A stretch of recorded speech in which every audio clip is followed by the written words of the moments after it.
किसान वीरों, कभी आपने देखा है कि धान की बालियों पर हल्दी जैसे पीले पीले गोल दाने निकल आते हैं, जिन्हें हम हल्दी रोग या फॉल्स स्मिट कहते हैं।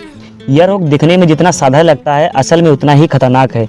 अगर समय पर रोकथाम ना करें तो ये हमारी फसल को 10 से 30% तक का नुकसान कर देता है, दानों की क्वालिटी खराब कर देता है और बाजार में दाम भी गिर जाते हैं। इसलिए इस रोग को समय रहते ही समझना बहुत ज़रूरी है। नमस्कार किसान भाइयों, स्वागत है आपका सुधीर वर्मा के यूट्यूब प्लेटफॉर्म पर। किसान भाइयों, धान की फसल में फॉल्स स्मिट यानी हल्दी रोग का अटैक तब आता है जब फसल फ्लावरिंग स्टेज में रहती है। इस समय अगर रात का तापमान लगभग 25 डिग्री और दिन का तापमान 35 डिग्री के बीच हो तो यह मौसम हल्दी रोग के लिए बिल्कुल अनुकूल हो जाता है। इसके अलावा अगर लगातार बादल छाए रहते हैं, बारिश हो जाए और खेत में पानी भरा रह जाए तो ऐसे हालात में इस रोग का बहुत खतरा बढ़ सकता है। यही नहीं, खेत में अगर यूरिया ज़्यादा डाल दिया जाए या पोटाश की कमी रह जाए तो यह रोग देखने को भी मिलता है। अब बात करते हैं इसकी रोकथाम के लिए। तो किसान भाइयों, हल्दी रोग को रोकने के लिए आपको एकदम पक्का फार्मूला अपनाना बहुत ज़रूरी है।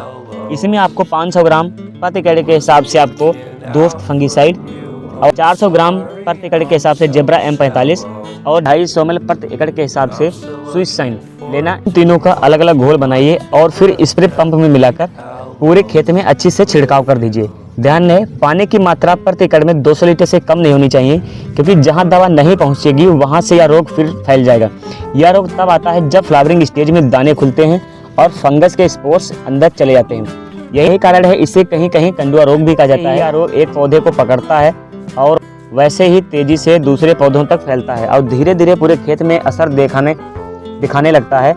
नतीजा यह होता है कि दाने का वजन कम हो जाता है, क्वालिटी खराब हो जाती है और बाजार में भाव भी घट जाता है। इसलिए किसान वीरों, अगर समय रहते आपने ऊपर बताए गए फार्मूले से छिड़काव कर देंगे तो हल्दी रोग को वहीं पर रोक सकते हैं और अपनी फसल को बचा सकते हैं। याद रखिए, पानी की मात्रा 200 लीटर प्रति एकड़ से कम नहीं होनी चाहिए।